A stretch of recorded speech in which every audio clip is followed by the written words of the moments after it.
Dr. Kenneally received his DMD degree in 1981 from Tufts University and maintained a private dental practice in his hometown of Biddeford, Maine from 1983 until 2019. In addition to serving in a variety of leadership roles in both the American Dental Association and the Maine Dental Association, Joe has been active in the ICD since he was inducted in 1995. He served the USA section as the Deputy Regent, Vice Regent, and Regent, while serving concurrently as an international counselor for the Global College. Over the years, Joe was the chair of numerous worldwide ICD committees, 11 USA section committees. He was editor of the District 1 newsletter. He was webmaster for the Section 1 website. He was president of the Global ICD from 2014 through 15, and also served as president of the ICD USA section in 2018. In September 2020, Joe took over as Secretary General of the Global ICD. Over the past 5 years, he has directed many new initiatives, including moving the global office from a physical space to a virtual platform, thus saving the college significant funds. Due to his efforts, the Global College is now accredited and able to provide continuing education credits for both online and in-person presentations. He restructured the financial and investment policies of the college, guiding the conversion of the ICD's tax status to 501c3. Joe has created and developed many new policies and systems for college operations and promoted the first ICD virtual inductions, allowing deserving colleagues to become fellows during the COVID-19 pandemic. During his tenure, the college has increased its reach from 122 to 147 countries. Please welcome my very accomplished friend and colleague, Dr. Joe Kenneally.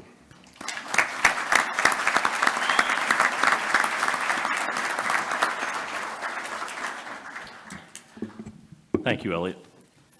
What Elliot didn't mention is the fact that I retired and sold my practice in 2019 proves that I'm also clairvoyant. I'm pleased to welcome all the new fellows and their loved ones to the ICD family. Today's ceremony is about you, your wonderful, honorable careers in dentistry, your outstanding service and performance.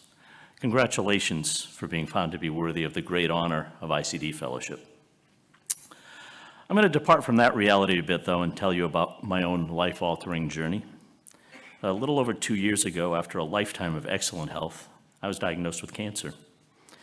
I actually learned of my diagnosis by reading the pathology report on my laptop on a Sunday morning while in bed with my wife, Lisa. And the report had all those words you don't want to hear. Stage 4, metastatic to 13 separate bony sites, including 4 vertebrae. It was adenocarcinoma of the prostate. Number 2 cause of cancer deaths in males in the United States, and worst of all, incurable. I looked at Lisa and I said, oh my God, I'm bleeping dead. I couldn't believe it. I had longevity in my family. My mother is still alive. She's going to make a Smucker's jar in January. She's 99 years old. She still drives a car. She putters around in her garden. She's an amazing person. So the future that had been full of plans and possibilities was now a foggy, uncertain horizon. But in the midst of that uncertainty, I learned things about myself, about life, and the important things in the world that I hadn't imagined before. Stage 4 cancer doesn't just affect the body, it tests the very core of who we are. It forces us to confront our vulnerabilities, our limitations, the fragility of our existence. But here's the beautiful paradox. In those moments of fear, I found strength I didn't know I had. In moments of doubt and worry, I discovered a capacity for compassion and gratitude that seemed to overflow. I learned that time, the one thing we often take for granted, is not a guarantee. We wake up each day assuming tomorrow will come, but cancer teaches us that today is all we have. It teaches us to cherish the present, to find meaning in the smallest moments, and to let go of the things that don't serve us. So after months of treatment at the Moffitt Cancer Center in Tampa, Florida, which I can't say enough good things about, first there was androgen deprivation therapy, and then many infusions, months of chemotherapy, months of immunotherapy. During that time, resilience is what kept me going. It's the quiet determination that says, I'm not defined by my diagnosis. I am defined by my spirit. Cancer also teaches us the importance of connection.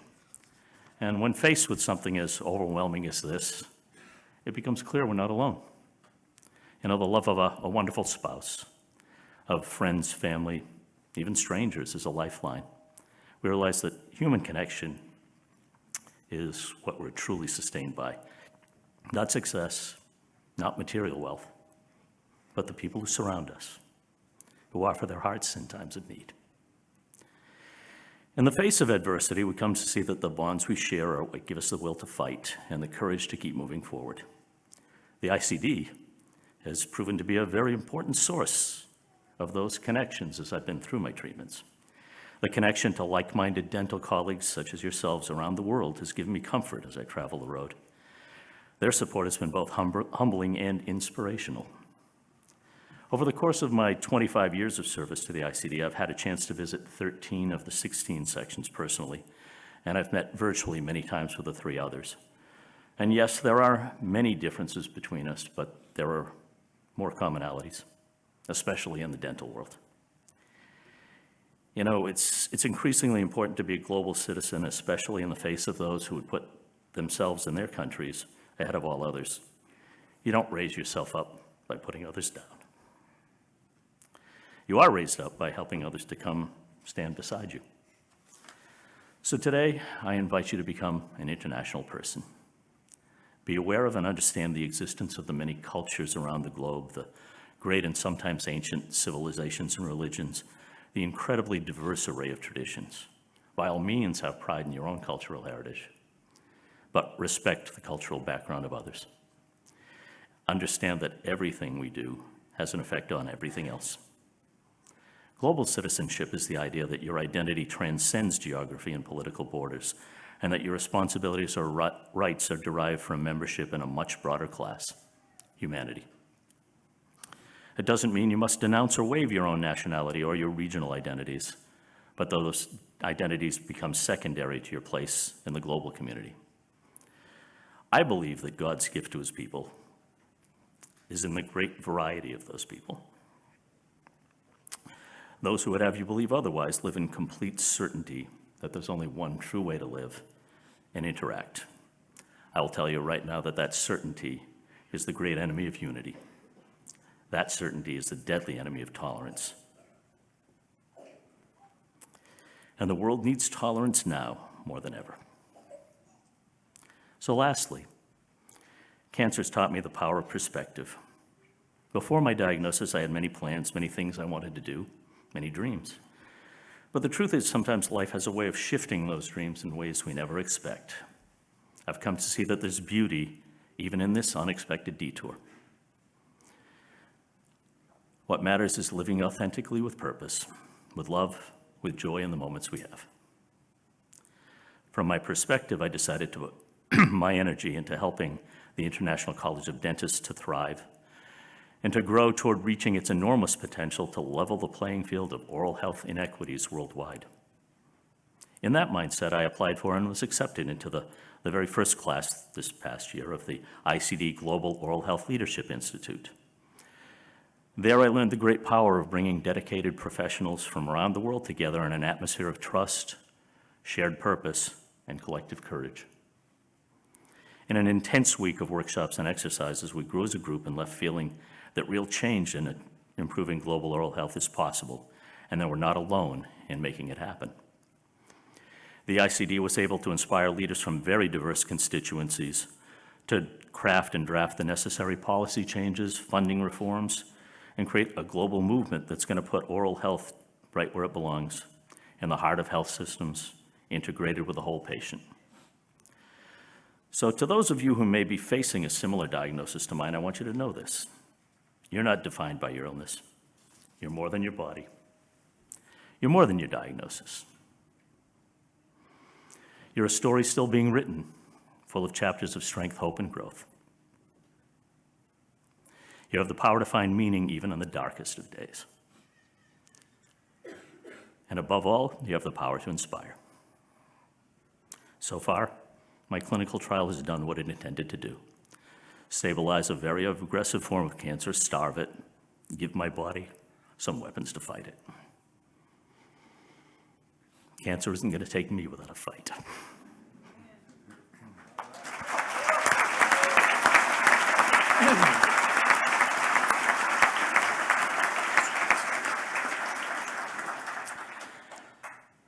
To everyone else, even if you're not yet facing your own battles, but might be walking alongside a loved one who is, remember to cherish every single day. Support causes you believe in. Excuse me. Love deeply, forgive quickly, never take anything for granted. Although life is fragile, it's also resilient. We are capable of more than we realize. And sometimes, it's through our greatest trials we discover how strong we truly are. I'm sincerely grateful, thankful for my life, blessed to have had the chance to live it. So, to you, congratulations, ICD New Fellows of 2025. Enjoy this inspiring convocation and this sincere recognition of your wonderful careers so far. You can be proud not only of what you've accomplished so far, but what you have yet to do. Please cherish this very special day. Godspeed to all of you. We're going to have a picture. Right here, right here.